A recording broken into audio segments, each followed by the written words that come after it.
to give a background about this, what it is here is this is talking about the Bani Israel. Now let me give you guys a bit of a history lesson.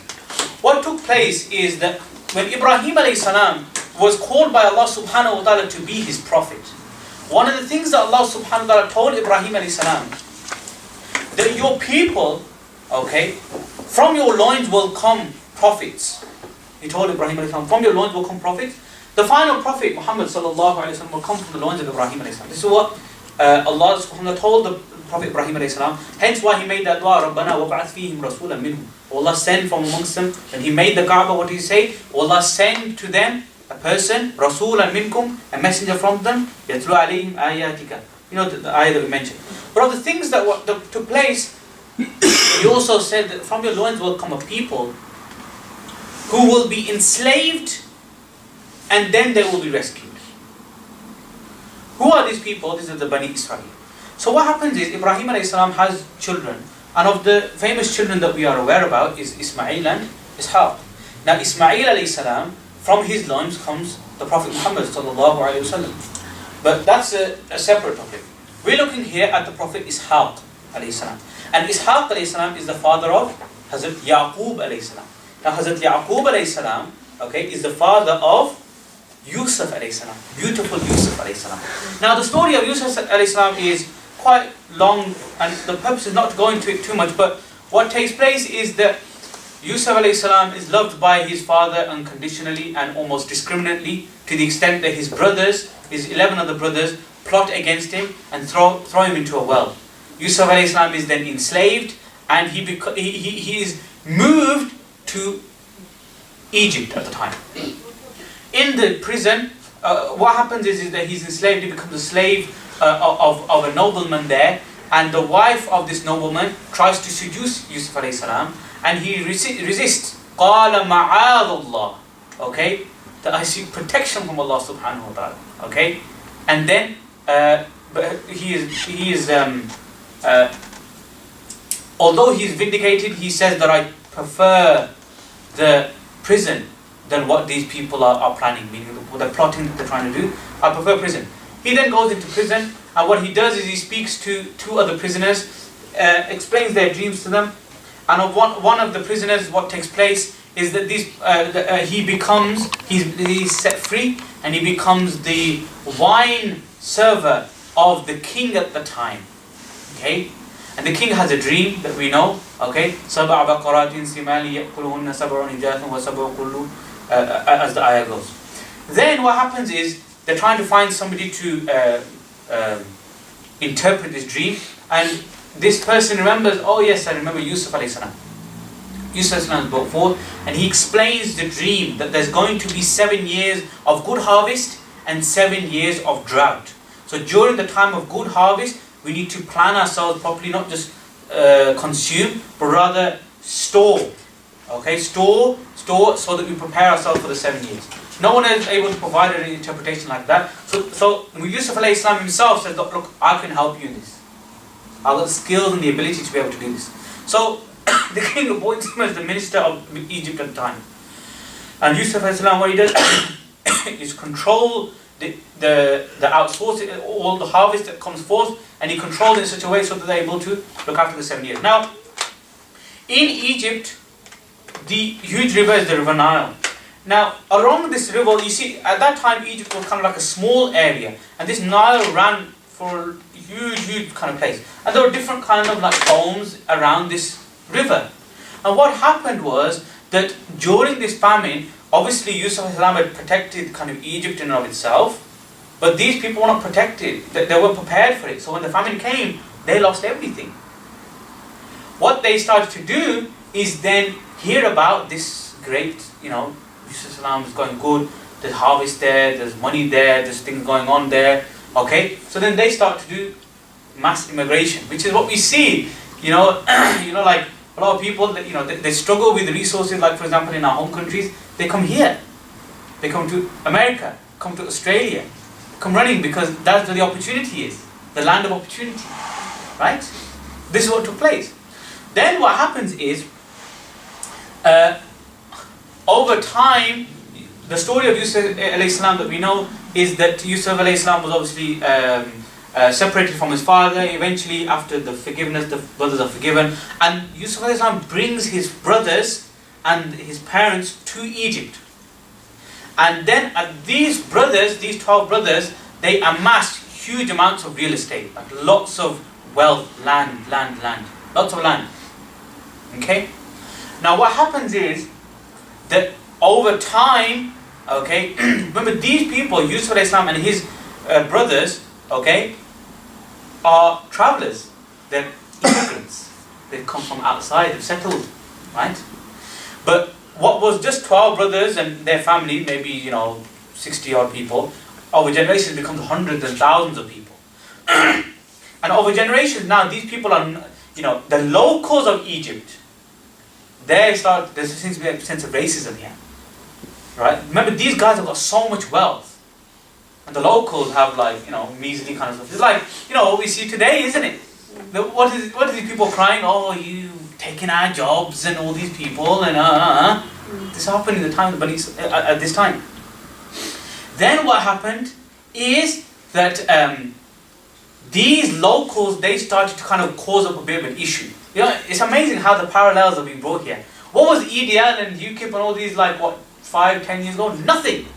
And look how so much time they kind of developed kind of thinking and kind of thought and all this stuff over so much period of time. That's what also happens. So these locals, they start to get okay, hang on a minute.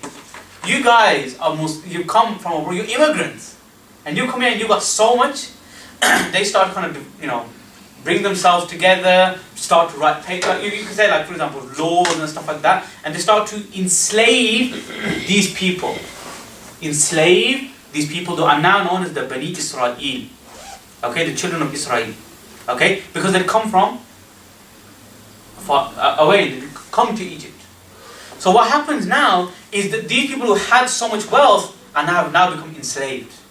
Have now become enslaved to the extent where, and this is, you can find this in kind of Jewish history books, even in in extracts in the Christian history, where they were they were enslaved, they were making bricks and things like that for the pyramids and these kind of things. They were doing measly stuff, despite what they once were, and they were left to kind of measly stuff.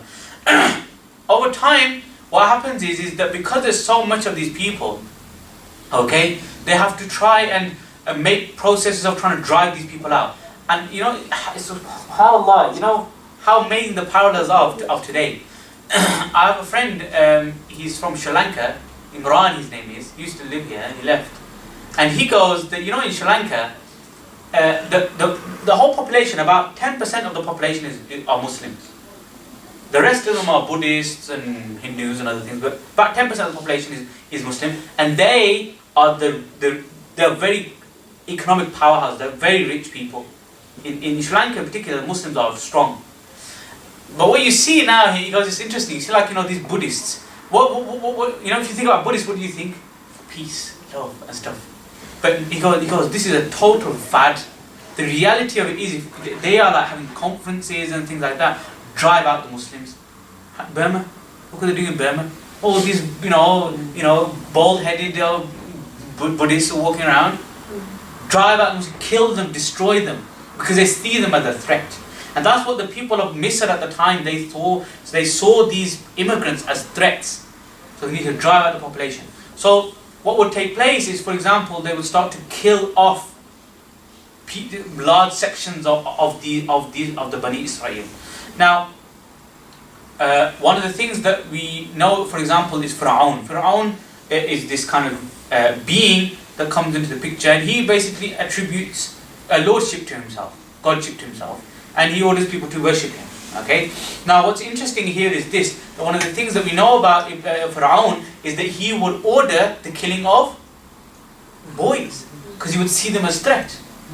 Okay, which we're going to go into the ayah. Now, around about this time, Musa alayhi salam is born. And Musa alayhi salam, again, his story is interesting. We're not going to go into it too much, but what happens is that he basically, he is not killed. Okay, they tried, attempts were made to kill him, but he wasn't. And then the mother, what does she do? She leaves him on in the basket and then lets him just flow in the river. And Allah subhanahu wa ta'ala, he saves Musa alayhi salam, and he ends up at Fir'aun's door. Okay, ends up as Fir'aun's door, is grown up in the house of Fir'aun. Okay, and then his story, he accidentally ends up killing a man and things like that happen, and then he's called by Allah subhanahu wa ta'ala to save the Bani Israel. The Bani Israel at this point, these immigrants are enslaved. They are totally enslaved to Fir'aun. They're treated as a lower class. Treated as a lower class. Okay, look at the parallel between that time and the time that we live in. It's amazing. It's amazing, right? Then what happens is that Allah subhanahu wa ta'ala then inspires Musa alayhi salam to go and challenge Fir'aun. And we know the story that he goes to Fir'aun and tries to challenge him, and then Fir'aun says, okay, Musa alayhi salam, Allah subhanahu wa ta'ala assists Musa alayhi salam, gives him a staff that when he puts into the ground turns into a snake. These things that we know. And one of the things that happens is that Musa alayhi salam comes in front of Pharaoh and says to him that, look, I believe in one God, and he's Allah subhanahu wa ta'ala. And Fir'aun said, and Musa alayhi salam, look, this is Allah subhanahu wa ta'ala has given me this. He puts his staff into the ground and turns into a snake. So then what does Fir'aun says, okay, bring all the magicians. You want the magic show? Bring the boys. So they all come and all their magic and everything and stuff like that, and they start to kind of bring this, right?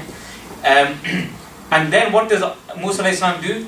They start to bring to conjure up their snakes, and the snakes do all this kind of stuff. And Musa alayhi salam puts his staff in the ground, and his snake eats all of their snakes. Pharaoh's like, oh, okay, I wasn't expecting this. Okay, it was power from Allah. Regardless, Fir'aun at this point doesn't want to kill Musa alayhi salam, despite his challenge of him. But what does Fir'aun do? He wants to control the Bani Israel. He's not going to let the Bani Israel go. So what he starts to do is start to begin this process of, again, quote unquote cleansing. So he starts to start killing the children. Then Allah subhanahu wa ta'ala brings down adhab from the heavens. And Allah subhanahu wa ta'ala there's a very interesting, like a parable in Surah Al-A'raf from about ayah number 100 onwards. Where Allah subhanahu wa ta'ala speaks about what He did to these people. And of the things that He mentions, one of the adhab was this snake that ate up the snakes of the other. And there's an ayah that Allah subhanahu wa ta'ala says, فَأَرْسَلْنَا عَلَيْهِمْ الطُّوفَانِ وَالْجَرَادِ وَالْقُمَّلِ وَالضَّفَادِعِ وَالدَّمِ. That Allah brought down first a storm.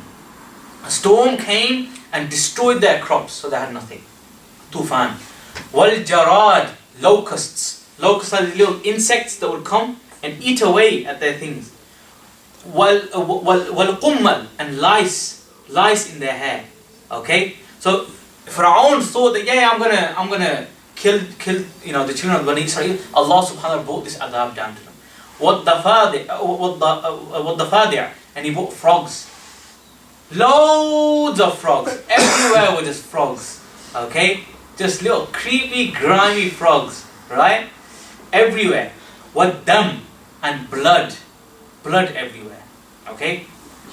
آيَاتٌ مُفَصَّلَاتٌ, these are clear signs. فَاسْتَكْبَرُوا, but you people were arrogant. وَكَانُوا قَوْمًا مُجْرِمِينَ, and there were people who rejected. So Allah subhanahu wa ta'ala brought this adhab down. Okay? And then what happened?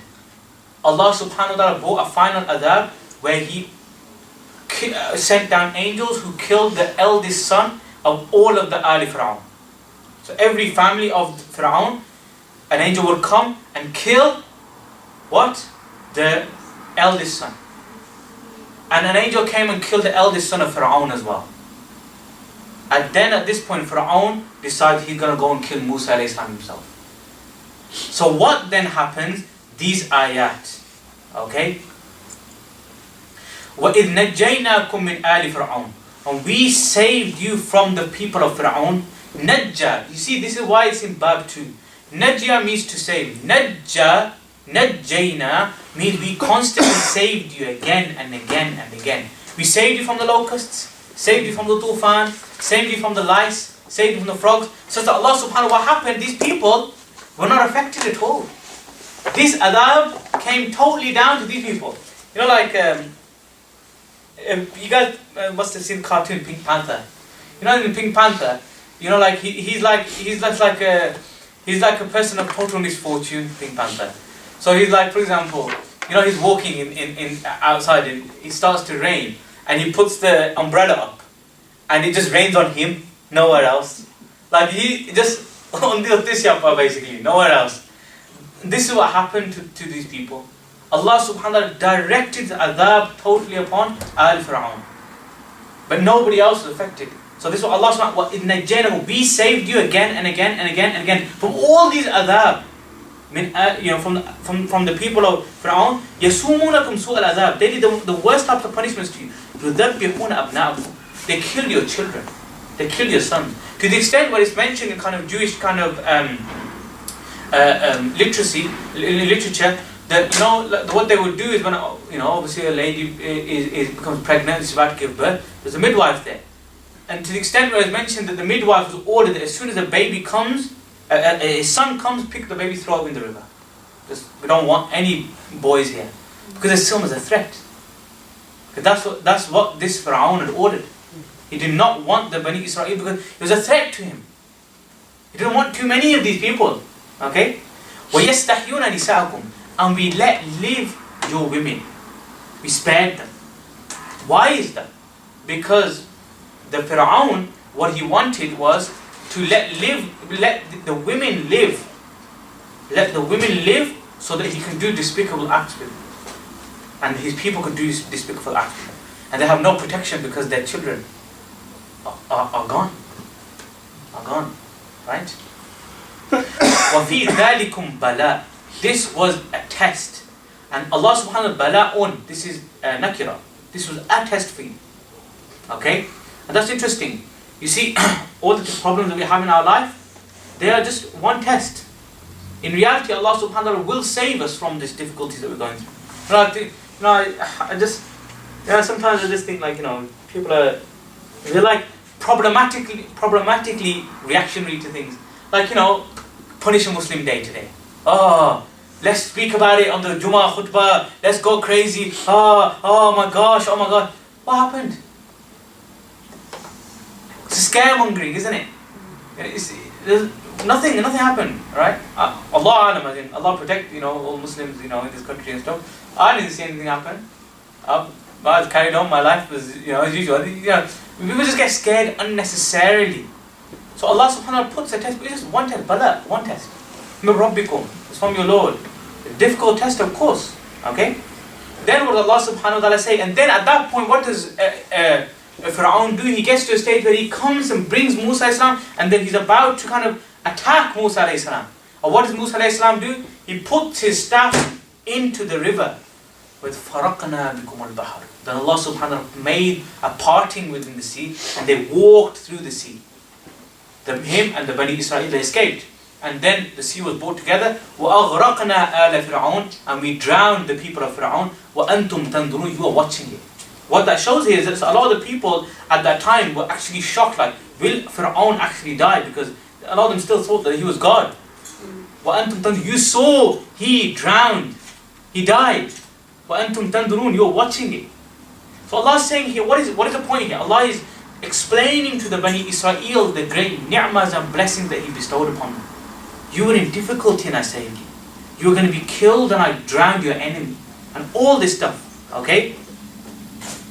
But then Allah subhanahu wa ta'ala mentions now the crimes of the Bani Israel. So despite all of this, despite all this protection and saving, what happens? وَإِذْ وَعَدْنَا مُوسَى 40 لَيْلَةً.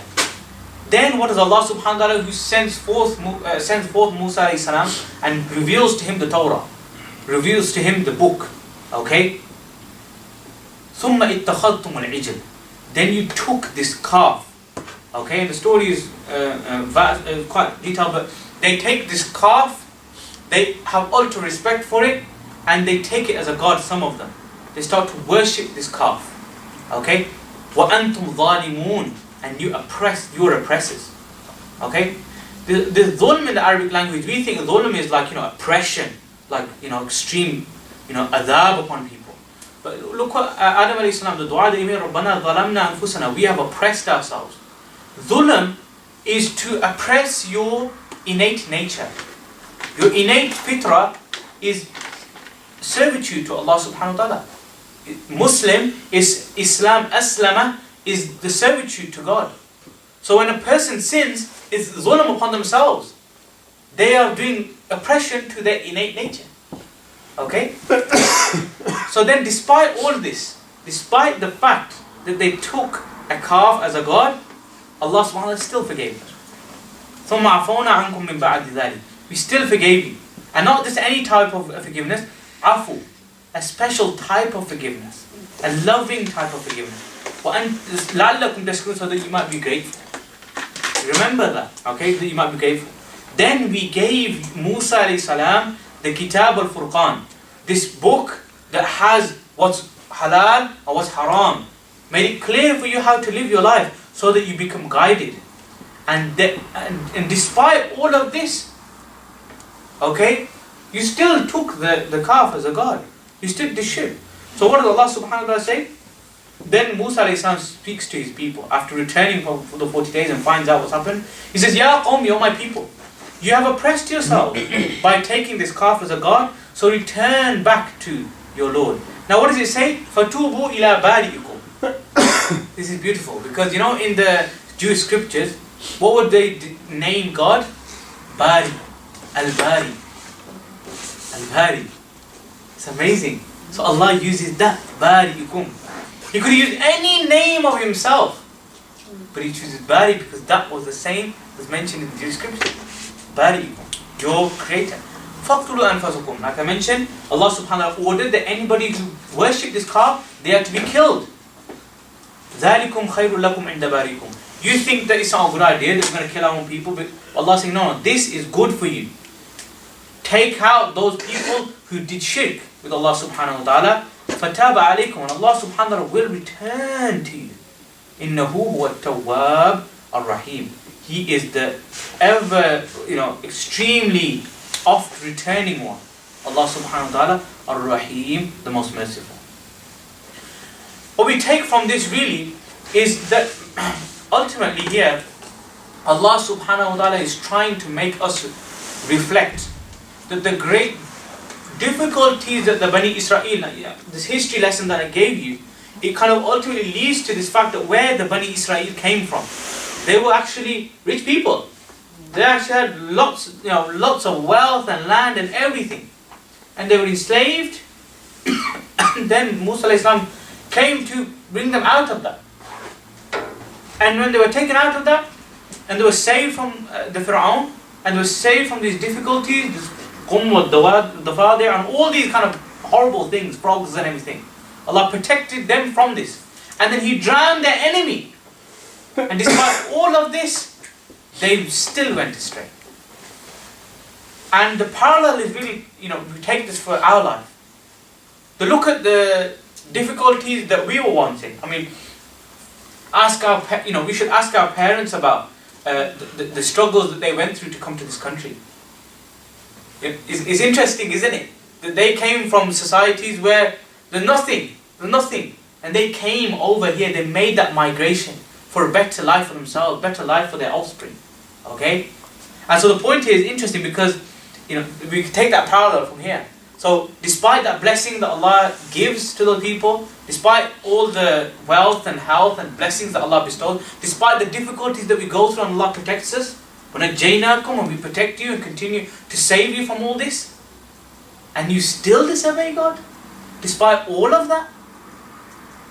And then, it's amazing how Allah subhanahu wa ta'ala, despite them taking the calf, Allah subhanahu wa ta'ala destroyed them. That's it. Allah still says, ثُمَّ عَفَوْنَا عَنْكُمْ. We still had loving mercy, loving forgiveness for you. Amazing. You sometimes reflect upon the forgiving nature of God. You say, SubhanAllah. How amazing is that? How amazing that Allah subhanahu wa ta'ala can forgive. And He says in Hadith Qudsi, I forgive people, wala ubali. I don't even care. It doesn't even affect me. That's the state of Allah subhanahu wa ta'ala. Okay? Amazing. Okay? So, this is important. And I think it's very important that we really kind of, look at it. And it's important to study the history of the Bani Israel. Because if you don't study the history of the Bani Israel, the entire Quran becomes a bit confusing. You have to understand the backstory behind this. Okay? Why did Allah subhanahu wa ta'ala save them? What is this? Why did Allah, forgive them? Why did Allah subhanahu wa ta'ala give him chance after chance, prophet after prophet? What was the purpose behind this? Okay? So this is very important. We have to understand this. And reflect upon their mistakes. And it's ajib how you find the parallels, you know. You find the parallels, you know, in our day and age. Okay? You were going to mention between Kitab and Furqan. I mentioned it, but then you left it in.